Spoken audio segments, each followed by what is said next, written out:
Good morning and welcome. This is Harriet Spate from Governance Services.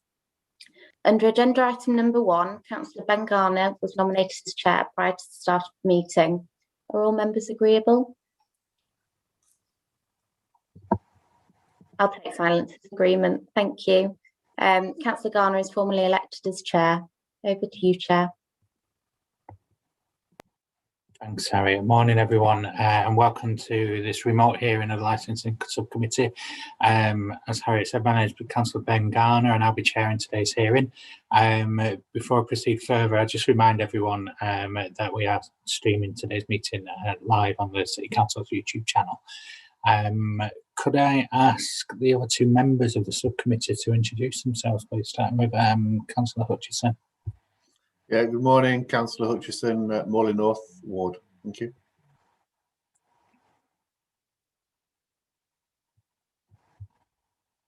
Councillor Ray. Councillor Paul Ray, Hunslet and Riverside Ward. Oh, thank you. And just a confirmation that although remote, today's meeting does meet the requirements of the Council's constitution. We've nearly had a year of remote meetings now, so nearly a full 12 months. So while today's items will be fully discussed as they usually would be, there's a few points which I'm sure we're all aware of, having done this for nearly a year now, that require a bit of a difference with remote attendance. So making sure your microphone's on mute unless invited to speak, just to avoid any disruption from background noise, keeping cameras on if you can, if possible, just so we can all see each other as we normally would do in an in-person hearing. And I'll invite people to introduce themselves in a couple of minutes, just so it's clear to any members of the public watching who's involved with proceedings. So thank you for your patience while we go through all of this. Could I now invite officers to introduce yourselves and mute your microphones afterwards, starting with Robert Brown in Legal Services. Good morning, my name is Robert Brown. I'm a solicitor in Leeds City Council's Legal Services, and I'm accompanied by my colleague Philippa Murray, who's also a solicitor, and I'm the advisor to the subcommittee this morning. Thank you. And anyone from Entertainment Licensing? Good morning, everybody. My name is Matthew. I'm part of Entertainment Licensing, and today I'm supported by Samantha Longfellow Pennicott. Thank you. Thank you. And Harriet? Thanks, Chair. Good morning, everyone. Harriet Spate, Governance Services. Thank you. So moving on to the main agenda, could I ask the clerk to go through agenda items 2 to 5 before we get to the meat of the meeting? Of course, thank you, Chair. Under agenda item number 2, there are no appeals against the refusal of inspection of documents. Under agenda item number 3, there is no exempt information today. Under agenda item number 4, there are no late items. And under agenda item number 5, could I ask if members wish to declare any disclosable pecuniary interests? None from myself. Great, thank you. Brilliant. Thanks, everyone. And back over to you, Chair. Thanks, Harriet. So on to the main agenda item 6, application for a grant of a premises licence for Tesco Stores Limited at 93 Portland Crescent in Leeds City Centre. Could I ask the premises licence holder and representatives to introduce yourselves? So I believe we've got Chris, Hardish and Paul. If you just want to go in that order, please. Good morning, Chair. I'm Chris Ruskay from Pinson Masons, and I'm legal representative for Tesco's today. Good morning, all. Morning, I'm Hardish Purewal, and I'm the licensing manager for Tesco's and available for any questions. Good morning, I'm Paul Robinson, and I'm the area manager for Tesco's that covers that stock. Thank you. Nice to meet you all. And we also have one objector. Phil, are you able to introduce yourself, please? Yes, Phil Cryer, solicitor from PBC Licensing Solicitors, acting on behalf of Academy Music Group. Nice to meet you, Phil. So could the legal advisor to the subcommittee outline the procedure for the hearing, please, Rob? Thank you, Chair. Our usual procedure for this type of application is that the applicant addresses the subcommittee first, then any other parties who've indicated an intention to speak at the hearing then address the subcommittee. In this case, that would be Mr. Cryer. And then the applicant has the chance to respond to anything said by the other parties. In making its determination, the subcommittee will consider what is appropriate and proportionate to promote the licensing objectives. Those objectives are: 1, the prevention of crime and disorder; 2, public safety; 3, the prevention of public nuisance; 4, the protection of children from harm. And time limits. The regulations permit the committee to set a time limit on presentations, provided that the same time limit is applied to all parties. Our usual time limit is 15 minutes per party. And the applicant may wish to split their allocation between their initial presentation and their response to the other party. For example, 10 minutes initially and 5 minutes at the end, but it's up to the applicant, or in this case, the applicant's representative, how they apportion that time. Could I just check first, though, whether either party thinks that 15 minutes wouldn't be sufficient for their presentation? Mr. Risquet?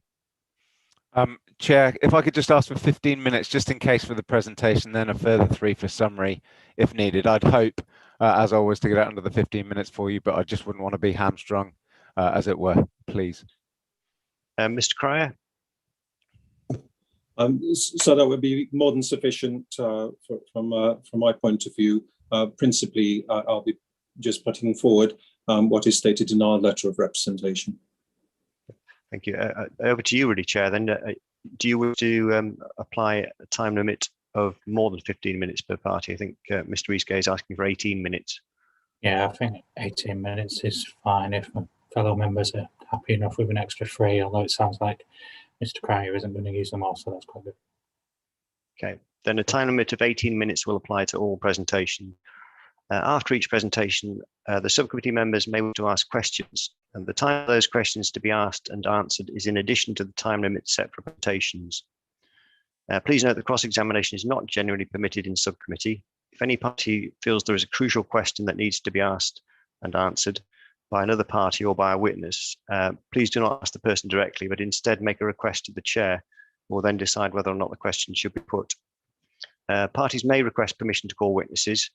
I understand that Harsh Purawal and Mr. Robinson, you are both available, but not actually necessarily giving evidence. Is that correct, Mr.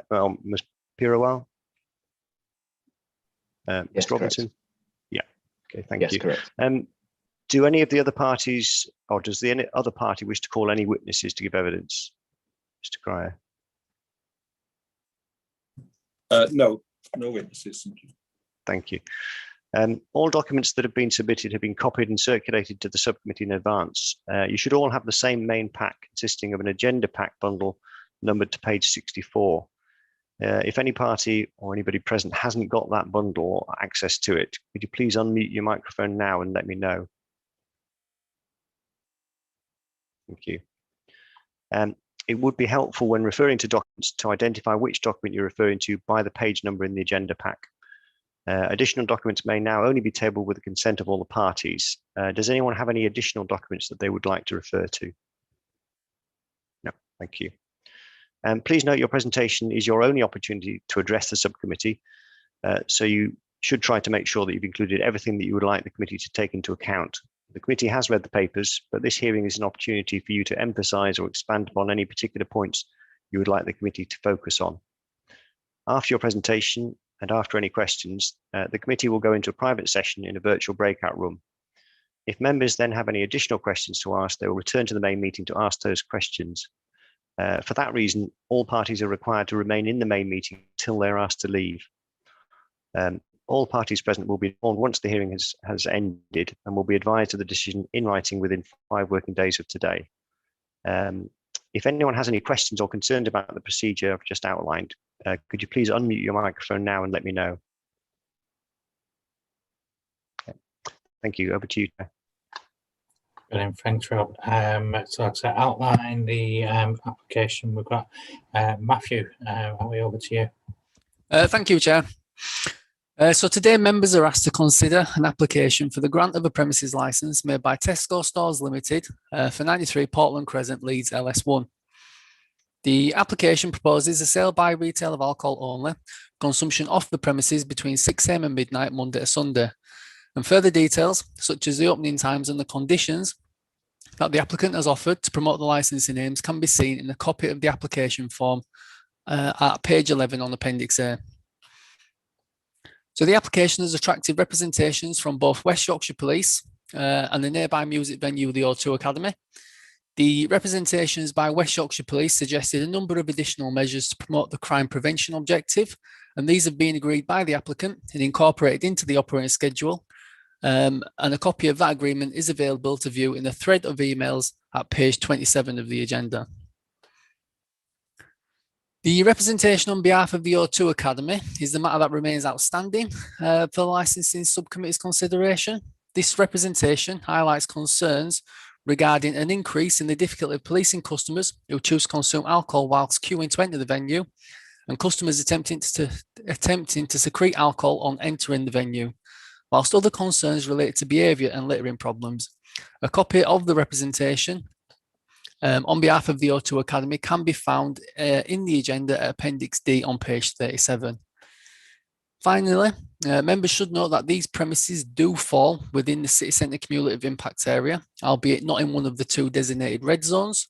The evidence collected in the assessment supports that the area does suffer from a cumulative impact of licensed premises, leading to problems which undermine the licensing objectives. A copy of the City Centre Cumulative Impact Assessment, which provides background information and supporting evidence, can be found on page 39 at Appendix C. And that, Chair, is an outline of the application. Thank you. Well, thanks, Matthew. So at this stage, could we go to the applicant to present the application?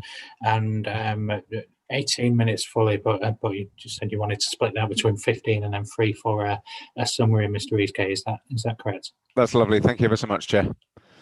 Chair, so in my presentation, I'll cover the following areas: a brief background of Tesco's, the application itself, I'll deal with the representation, and then finally a brief summary. So today we do seek the granting of the application as applied for 0600 until midnight. So by way of background for Tesco's, Tesco's is a national retailer that sells alcohol as part of a broad offering of goods and services. Tesco's has over 3,400 stores with premises licenses, and there are over 2,000 or so Tesco Express, the same style as this one, in the UK operating. Tesco have 300,000 members of staff who sell alcohol in store, and they are all trained in the extensive licensing policies and due diligence processes. There are approximately 500 million alcohol sales transactions completed by Tesco's each year, and in terms of the individual store turnover for alcohol is between 7 and 15% for alcohol sales.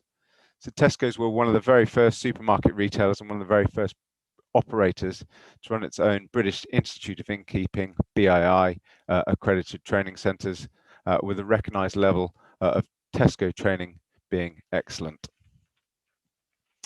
Moving on to training specifically, there are, as you would imagine, written training policies and formal training programs in all stores that sell alcohol, which ensures that staff are equipped to meet and promote all licensing objectives.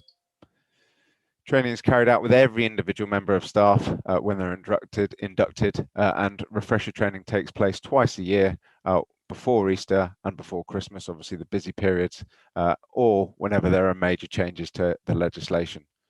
Training is undertaken by way of a formal training package, which includes direct one-to-one training and also now online via an interactive system, not just a tick box.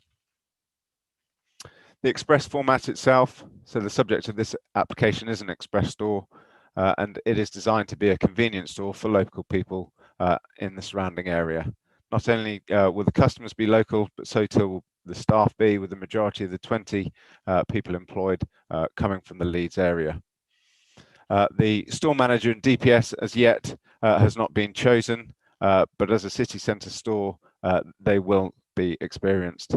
Paul, who is on the call and able to take questions, is the area manager and has been an area manager for Tesco for 5 years and has held his personal licence for 18 years. So he's very experienced in the Licensing Act. Paul will oversee this store as well as the other 8 city centre Tesco Express stores in Leeds. So in terms of community, the community is part of the Tesco ethos, and this store will be no different and will be a good local member of the community. Indeed, community is one of the 6 key performance indicators for Tesco's, and each store puts a real focus on this.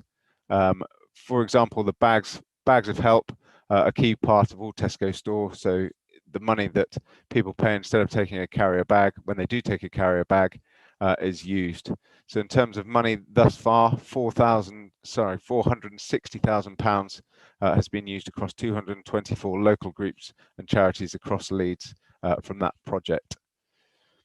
Not specific to this Tesco store in particular, but they also run the Community Food Connection, which is an award-winning scheme which since 2016 has led to 38 million meals, working with 7,000 charities across the country being provided.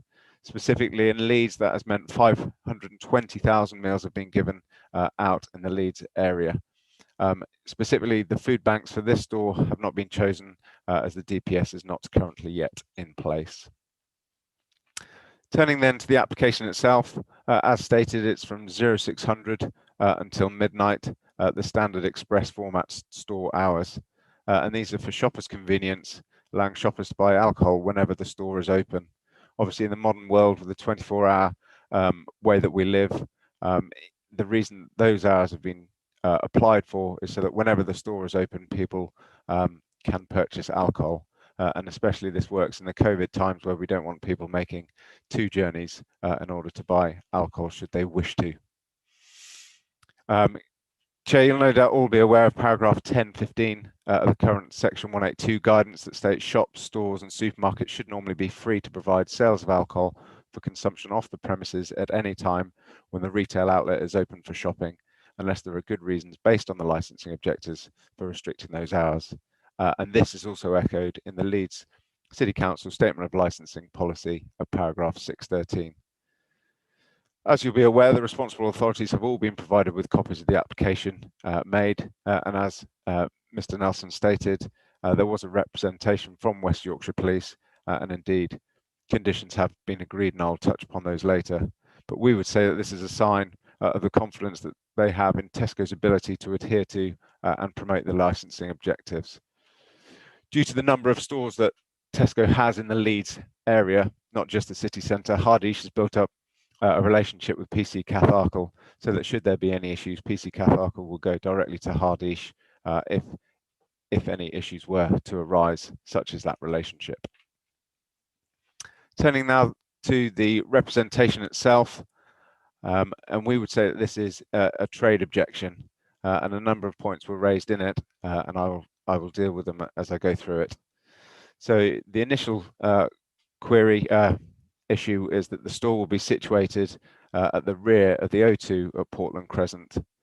If I could turn you up, please, to page 25, Appendix B, which shows the location plan. So I'll just turn to that myself, so I've got it.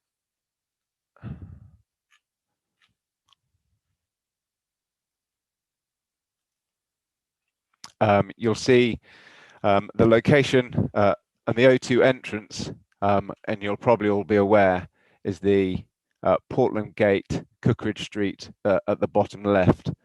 However, the entrance store to Tesco's is on the northern tip of the Portland Crescent, approximately where it says tunnel in small writing.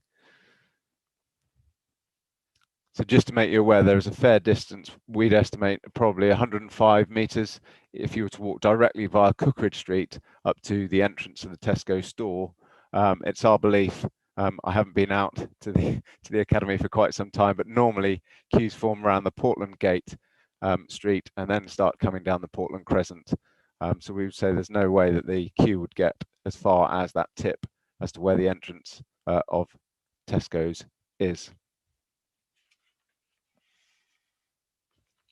Also in location, the location of the store being up at the northern tip, we believe that most customers of the O2 will be coming from the central hub where the transport location is in the south of the city, and indeed where all the bars are. So before people go to their night out at the O2, they'll be in the city centre and therefore won't venture north towards us, and therefore we don't believe there will be customers utilising that store.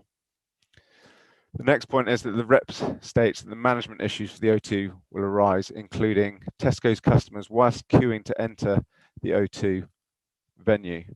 So this to us doesn't make sense. As an operator, they will be aware that once a customer has purchased its goods and left the vicinity of the premises, it'll be on the direct control of that premises. And indeed, that's something the O2 themselves argue within their representation. I'm also not certain that any other nearby supermarkets have had their licenses curtailed due to their proximity to the O2. And indeed, as soon as that person enters the O2 queue or the O2 premises, they will become the responsibility of the O2. O2 customers, as being alleged, will try to secrete alcohol they've purchased from Tesco store whilst seeking entry into the club. Again, Tesco's will unfortunately not have any control over that. Once the person has legally purchased their alcohol from Tesco's and not in the vicinity of Tesco's, they will be beyond their direct control. Tesco's are, however, a responsible operator and are more than happy to work with the O2, and indeed details of the store manager will be passed to the O2 when they have been nominated. The next point mentions that the O2 will have issues identifying underage drinks and proxy sales. As I've mentioned previously, Tesco's have very, very robust procedures in place and training at all levels with the staff, but I can confirm that training does specifically deal with underage sales, proxy sales, and indeed Section 142 sales to those that are drunk. Indeed, also all members of staff are trained in conflict management. It is alleged that this will lead to unwelcome crime and disorder incidents, but no evidence has been put forward to support this. So the alleged issue of Tesco's becoming a magnet if they're open at 0600, again, we believe will be unfounded. We have looked at the events calendar for the O2 for the forthcoming year, and of that, only 6 were late night finishes in the late curfew to 0600. However, we state even if there were more, Tesco's, as explained, do have robust policies in place to ensure that alcohol will not be sold to those that are drunk. Indeed, in terms of loitering, Tesco's do not believe this will be an issue, obviously because they are located north of the premises. Those having been to the O2 will be dispersing south towards all the transport hubs to take them home. However, should it be the case, a dispersal policy would be looked to be put in place. In terms of litter, litter has been mentioned. Tesco's, as with all stores, do a litter sweep every morning and do have their own litter bin, which they ensure is emptied daily. Indeed, all staff are aware that should they see the Tesco litter bin full or overflowing, then it would be emptied once spotted. So that could be up to twice a day. In terms of experience, obviously with the estate as large as Tesco's, they do have a number of stores situated near large late night venues, such as Hurst Street in Birmingham, or the one at Wembley Stadium, and indeed they're used to this, and indeed there have been no issues at those stores. We'd also like to highlight that in particular they do have the Ball Lane store operating within the red zone, and indeed there are no issues with that store either. It was mentioned that this store is in the cumulative impact area, and that has been considered. Indeed, the operating schedule reflects the fact that this premises is a small convenience store, and although in the CIA, it's not in a red zone. It should be noted that in relation to considering the application in the CIA, as set out at paragraph 7.37 of the Leeds City Council Statement of Licensing Policy, it can be confirmed that this A is a small premises, B that it will operate before midnight, and C is not alcohol-led, it is purely a convenience store.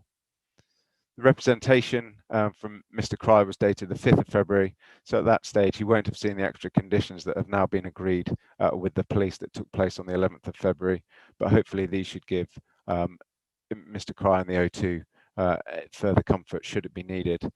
If I could just turn you up to those are pages 28 to 30, but just by way of summary, the extra agreed conditions include the keeping of training records, CCTV full conditions, that there is an instant report log, that there is a basal radio, and that there be a member of management on the premises at all time the store is open.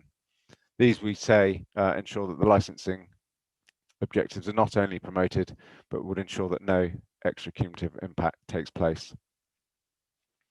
In the final part of the O2 letter, it was being requested that Tesco's have their, if the license is granted, have their hours clipped, or indeed also have door staff. We do not feel that these measures are appropriate, and as explained, the police have not asked for these measures.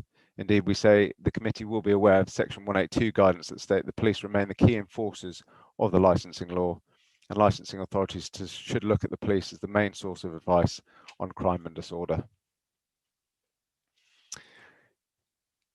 So that the committee is aware, Tesco's do conduct regular risk assessments across all their stores, across all the estate, and should any of these alleged concerns be raised or be an issue or become an issue, then necessary steps will be taken to adhere to them. Indeed, the Ball Lane Tesco Express store based in the city centre in the red zone does not have an SIA door staff condition. The final point I'd like to make is that, interestingly, it states in the O2 representation, and I'm quoting verbatim, our clients would not have any legal responsibility for controlling customers of Tesco's who purchase alcohol in the early hours of the morning or at any part for that matter. It therefore seems perverse that the O2 think that Tesco's, once a customer has left their premises, should have a responsibility for customers of the O2 who may go and queue for an event at the O2.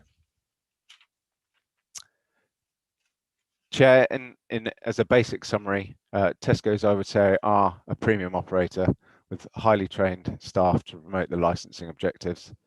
There are no outstanding representations, and as described, the police have agreed conditions and do not see the need for reducing hours or indeed for an SIA door staff condition.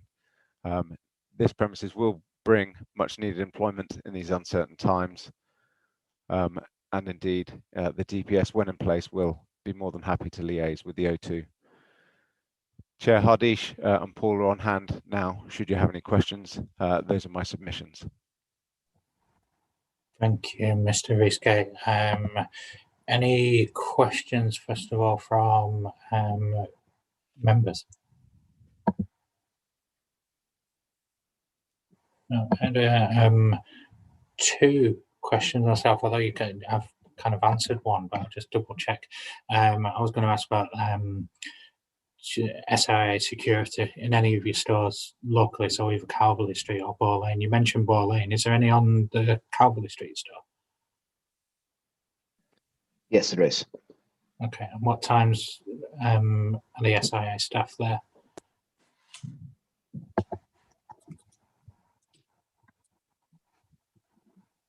Do we know what? Sorry. Yeah, the security are there until closing time, so until 11 p.m. So they start at 2 p.m. and go to 11, 7 days a week. And any particular reason that they're at Calverley Street then? Was that in place immediately? Was that a licensing stipulation, or was that a decision of Tesco, the store itself? Chair, sorry, just to cut in, just to be clear, sorry, there was no condition on the license to state that they would be stipulated at certain times. Obviously, should Tesco's undertake those risk assessments, feel there is a need, then they will employ SIA door staffs themselves. I must apologise if that wasn't clear, sorry. That's fine. So at Calverley Street, there is SIA staff from 2 till 11.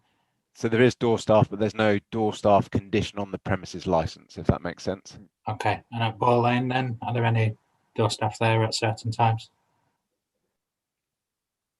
Sorry, same again, no stipulation, but they are there again 2 p.m. till 11 p.m.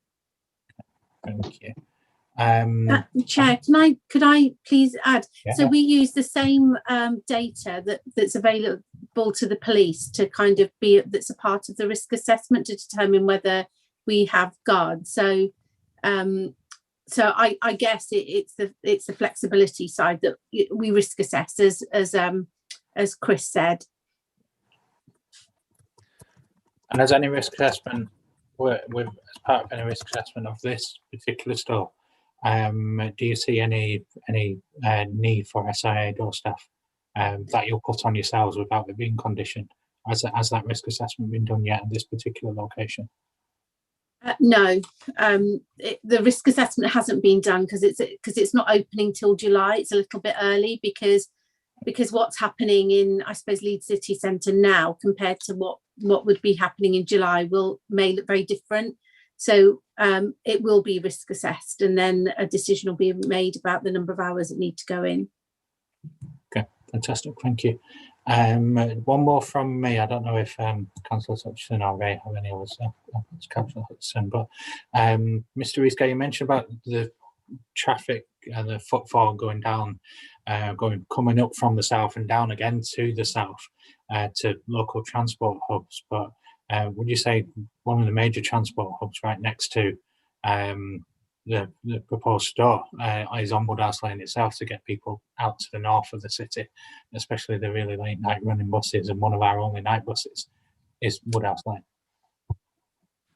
Yes, sorry, I was thinking more. Sorry, the rail, people coming in from afar, and the car parks. One of the car parks is above to the north, but the other two listed on the O2 website are south of the venue. Thank you, Councillor Hutchison. Yeah, thanks, Chair. If I may, if we go back to the SIA discussion that we had, so it was commented that there was no requirement for SIA on the other store in the Leeds in the city centre. Of all of the Tesco stores in the city centre, how many do not have a requirement for SIA? Chair, none of them have a specific condition on their licence for. I appreciate that. I'm asking with regards to the risk assessment that Tesco's undertake, how many do not have the SIA? Oh, sorry, I don't know that. Paul, would you know that? They all have SIA in the afternoon. So same hours, 2 p.m. till 11. All the city centre stores. Councillor Hutchinson, the reason obviously that Tesco are averse is because normally hours are smashed on that may not necessarily dictate when Tesco's feel that they're needed, if that makes sense. So Tesco's carry out their own risk assessment. As you're aware, all the stores have them because they feel they need them. We're just requesting that we don't have a stipulated condition on the premises license to say that they must be between X and Y, because that may not be the times that best suit the Tesco outfit. Okay, appreciate that. Yeah, and if Please. I can also just go back to the actual plan layout, I was a bit confused as to where the actual entrance is, because on the drawing that I have, or the layout plan that I'm looking at, for me it looks like the entrance is like on the Rose Bowl side. Am I upside down on the drawing? Maybe someone could explain that layout to me again, please. It's on the. There's no layout plan in the pack, is there? Unfortunately, Not in the pack, no. But no, I have one. Bear with me. We got sent a layout. Yeah, let me grab it up to see if I can do a screen share.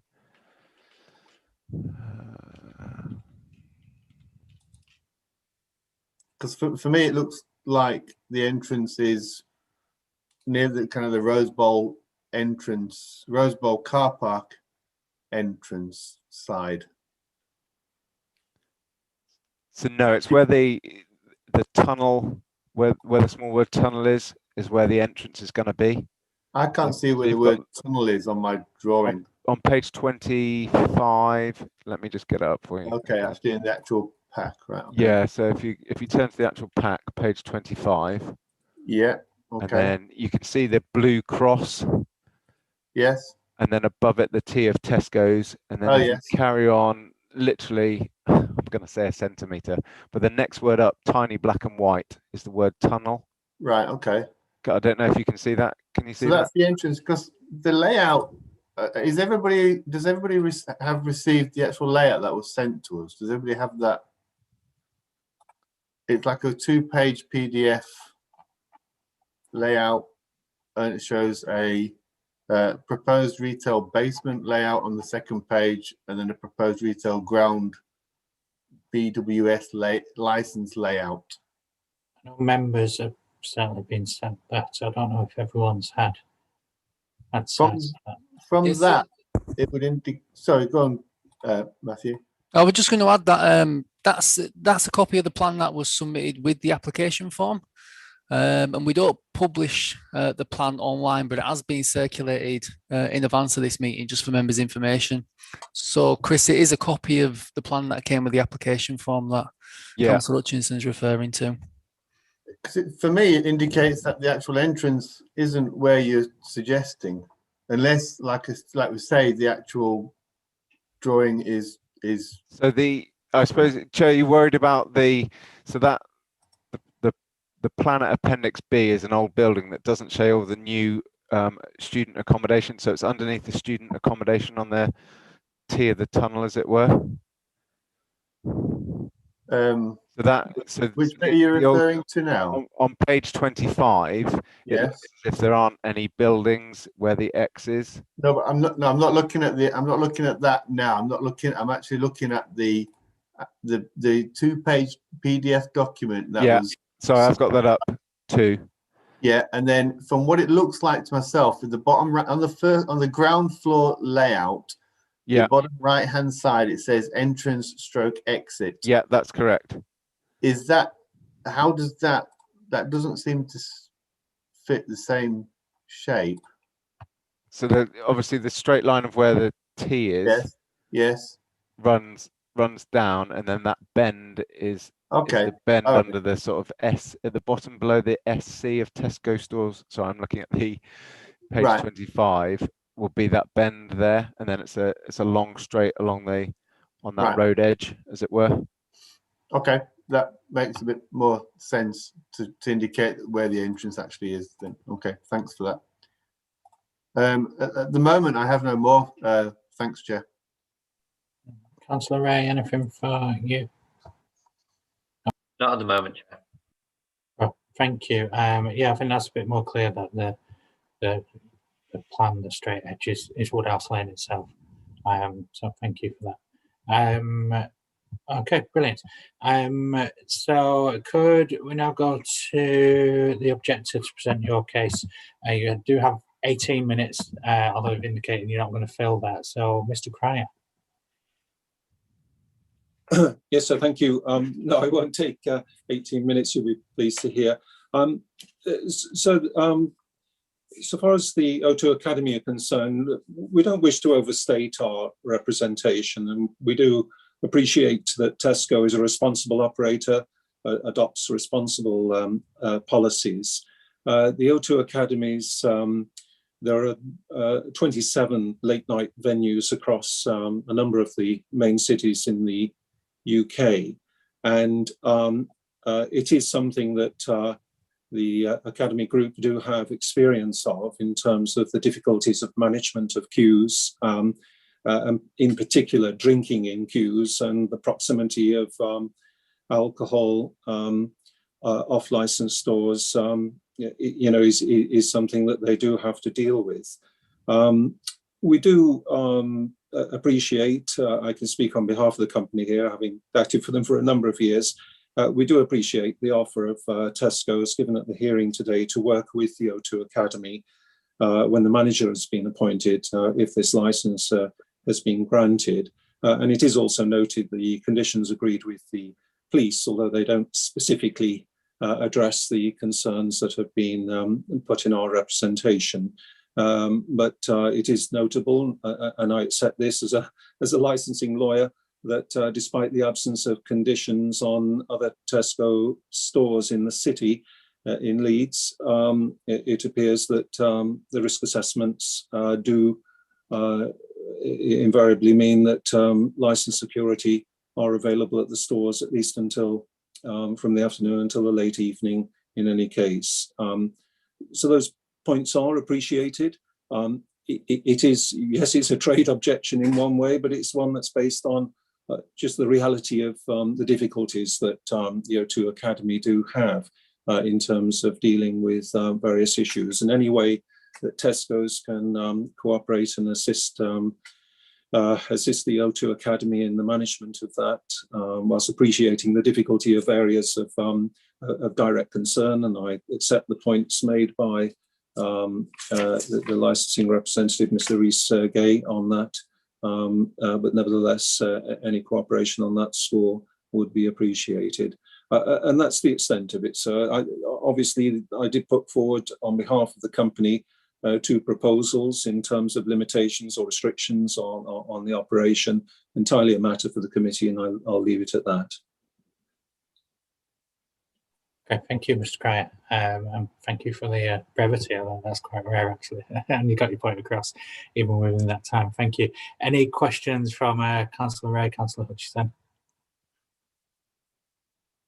No, I just got a couple myself. I'll go back to that footfall actually. And I know you may not know, may not be able to answer immediately. But where do you find the footfall to the O2 comes from, and to? Is it from just the rail station down south, or from all over?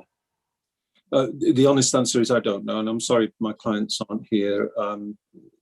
Yeah, I can't answer with any honesty on that, sir. And would you be able to say, have you got the information about any security for the queue itself from the academy? Is it just at the entrance? Is it, do security staff administer to the whole queue, wherever that queue may be going? Yes, it's a roving security in terms of the queue, so they will monitor the extent of the queue, and obviously they have to keep an eye out, and we appreciate this is the academy's responsibility, but we have to also keep an eye out for potential shoplifters, pickpockets, I beg your pardon, pickpockets, as well as those who might be secreting alcohol, age considerations, and obviously behavioural issues as well. Okay, thank you. That was it from me. Any question? I just put a call out again to my colleagues. No, I've got nothing, Chair. Councillor Rosie, shaking your head. No, that's fine. Thank you. And we'll go back to the summary. The last 3 minutes from Mr. Rhys-Gay. I'll be much quicker than that, Chair. You'll be pleased to know. Just to reiterate again, Tesco's are a premium operator with well-trained staff who do and will promote the licensing objectives. There are no outstanding representations, in particular from the police. Conditions have been agreed, and indeed, as you've heard, Tesco's do implement their risk-assessed use of SAA-trained staff where applicable. This store will bring in much needed employment, and indeed the offer to liaise and work with the O2 is outstanding. Chair, we would therefore ask the application be granted as applied for the hours applied for. Thank you. Thank you. Thank you, everyone. So we'll now move into private session just to deliberate on the application. Could I ask that everyone remains available and in the meeting, although you will be put in a waiting room, should the subcommittee have any additional questions, which sometimes we do, sometimes we don't. If there are any additional questions we need to ask of anyone, you'll be invited back into the main meeting by the clerk and back onto the live stream. So over to Harriet. Thanks, Chair. Yes, as we've said, we'll now be moving into breakout room. So Andy, please could you do that for us? Thank you.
wait for everyone to get back in.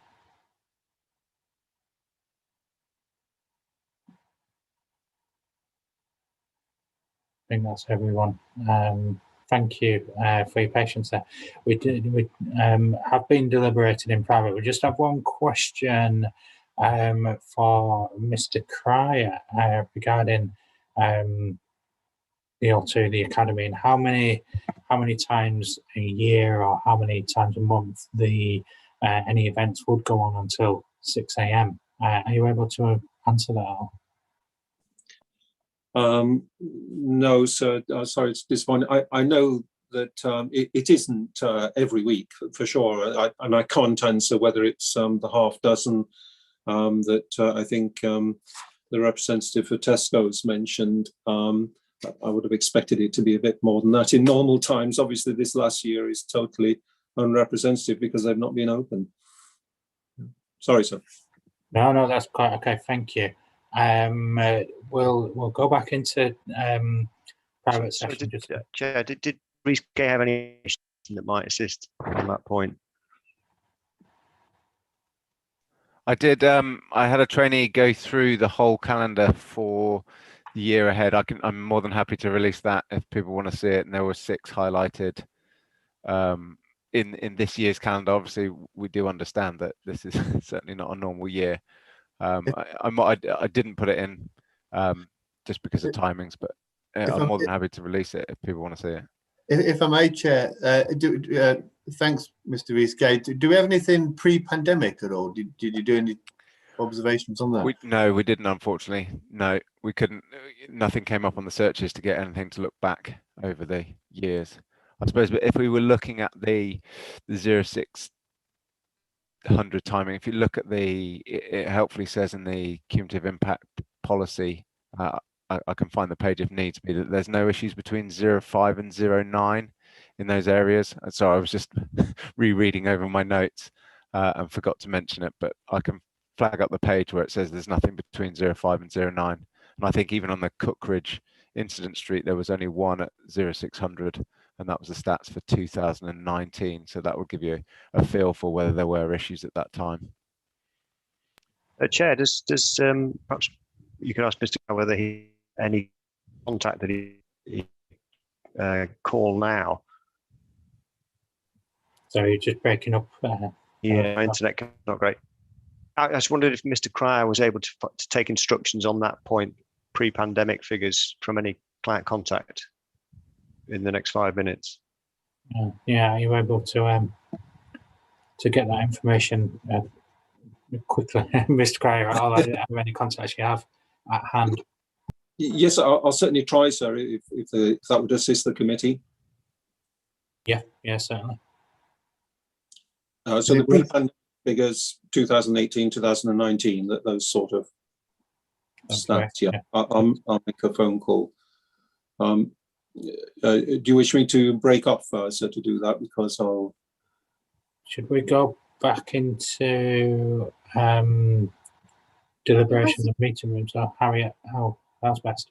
Can I just suggest that instead of that, we just adjourn briefly, Chair? Yep. Everyone remains and parties will be put back into the waiting room, but we won't go into a breakout room, and the slide will be put up until you're ready, Mr. Cryer. That's great. Yeah. That gives I'll come back. Thank you. Thank you. Thank you. So we'll adjourn. It gives the rest of us members and objectors and such and applicants representatives to have a bit of a toilet break as well, because we won't be back in the next few minutes. So thank you.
Mr. Cryer, do you need a moment longer? Are we?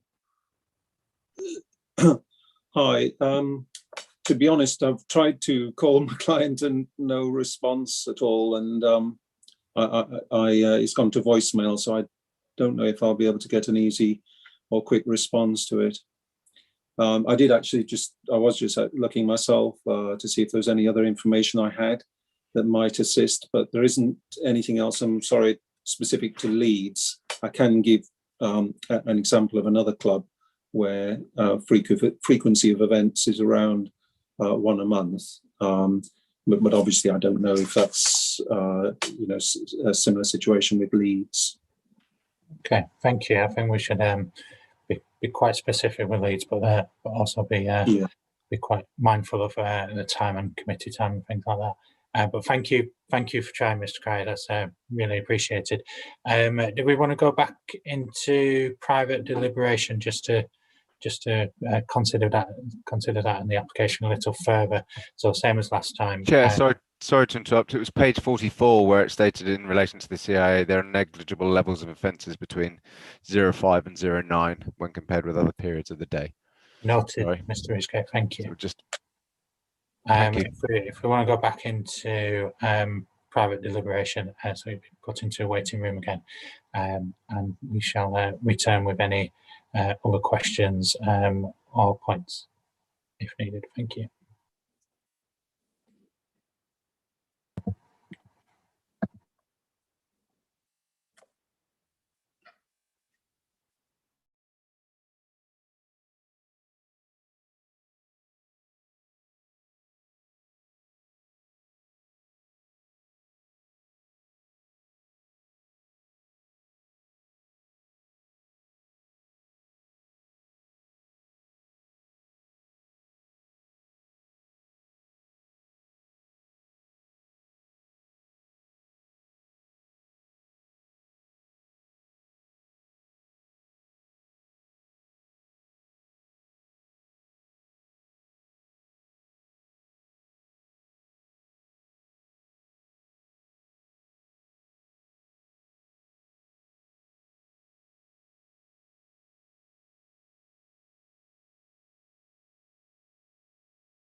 Hi everyone, we'll just wait for everyone who was in before to get back into the main meeting. So thank you for bearing with us there.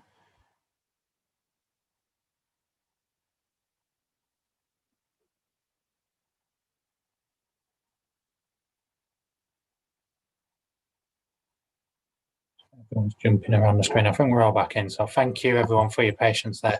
That we have deliberated, so that brings I suppose an end to the formal proceedings for today. So thank you everyone for your attendance, and thank you if there is anyone watching on the live stream. We don't usually get public in person, although we have seen that the YouTube live streams and the availability of the video later do get a few views. So thank you to everyone for bearing with us if you are watching as well. That concludes the business for today. Everyone, applicant and objectors will be informed of the decision of the committee within 5 working days of that formal decision. So thank you very much everyone, and have a good day, and 1st of March already. So thank you, have a good day, and nice to see you all.